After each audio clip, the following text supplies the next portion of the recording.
How did Greek city-states manage to defeat the Persian Empire? Although the Battle of Sermopoly is held up as the turning point in world history, the Greek city-states bonded together over many years to defeat two successive Persian invasions. These happened through the Battle of Marathon, and yes, it does also include the Battle of Thermopylae, but it also includes the Battle of Salamis too. The Battle of Marathon. The Greco-Persian wars were a long process, and knowledge of them comes primarily through Herodotus, who is known as the first real historian. This started with the Ionian Revolution in 499 BC. In retaliation, the Persians decided to conquer Athens, the Athenians. The Persians decided to first build up a navy. Although it was nominally for revenge, it was probably actually just because the king wanted to be remembered, and he had nothing else to be remembered by and was kind of bored. He started by landing in an Athenian-controlled Marathon. At Marathon, the War of Nerves began. The Athenians wanted backup, but they could not charge because of the Persian cavalry. Yes. The Persians were in a hurry, but they didn't want to start the war. After several days, the Athenians charged. Herodotus noted that the Persians considered this, quote, total madness, unquote, because the hoplites didn't charge. The Athenians led the Persians into a trap. The Athenians lost 192 soldiers, but it is estimated that the Persians lost 6,200. After winning, the entire army ran back to Athens. However, this all embarrassed the Persians, for obvious reasons. Next was the Battle of Sermopoly. Xerxes was the new king, and he wanted revenge for Marathon. The Athenians knew about it due to the Oracle of Delphi. When the Oracle was reading in front of the People's Assembly in the year before, it's noted that there was a reference to a, quote, wooden wall that shall not fall, unquote. It was suggested that this was talking about the recently built navy. They also decided to leave part of the navy at a city that they otherwise mostly just hoped the best for. The Spartans met at the Temple of Poseidon in Isthma after being told that by the same oracle, that they would either have a ruined city or a dead king. They decided to guard Thermopylae Pass. This narrow pass controlled the only road between Sicily and Greece. It's only 2 meters wide, so about 2 yards. On one side, there's cliffs going directly to the sea, and on the other side, mountains.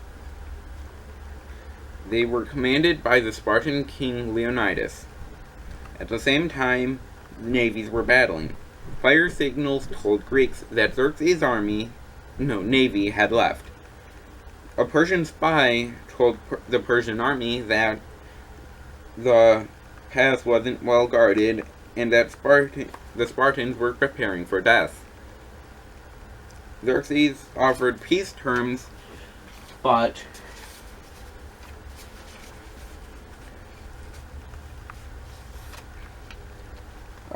he was told that it was better to die for Greece than rule it by Leonidas.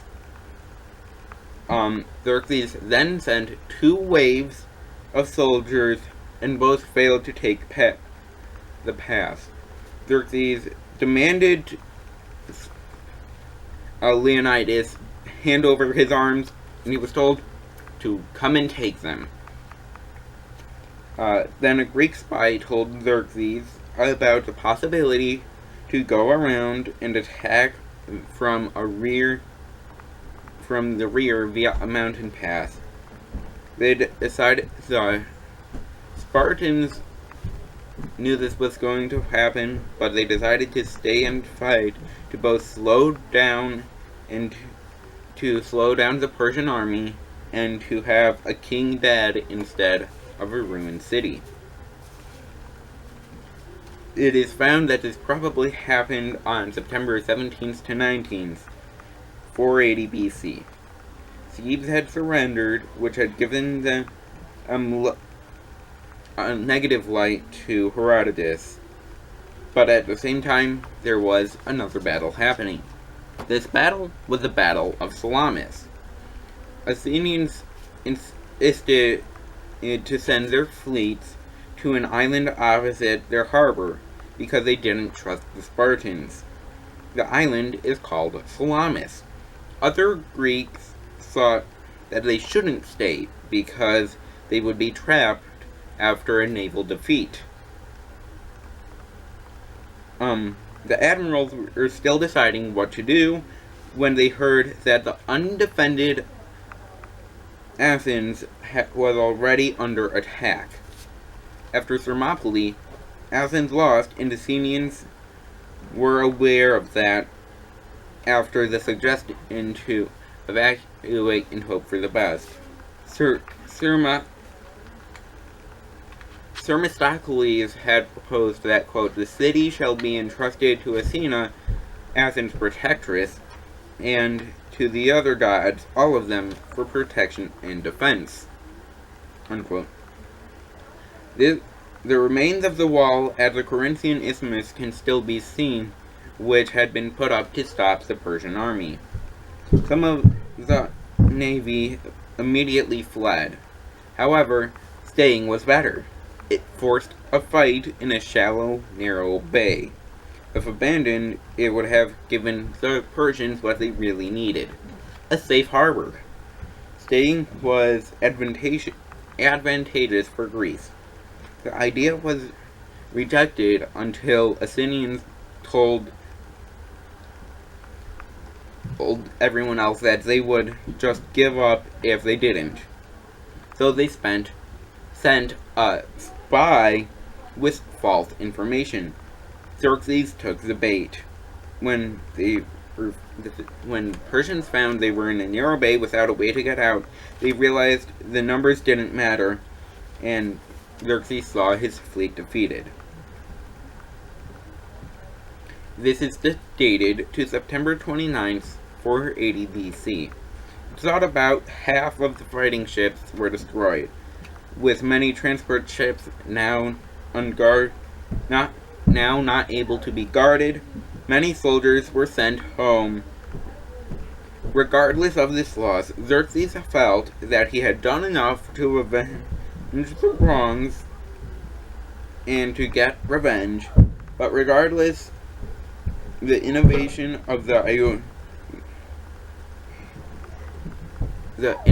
sparked by the Ionian Revolution survived, giving birth to ideas that shape our world today. So,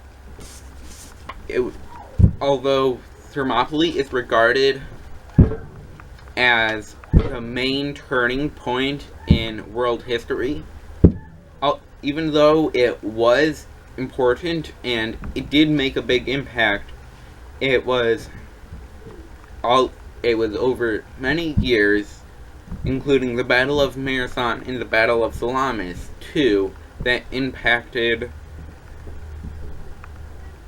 the Greek world enough to be able to defeat the Persians. Thank you.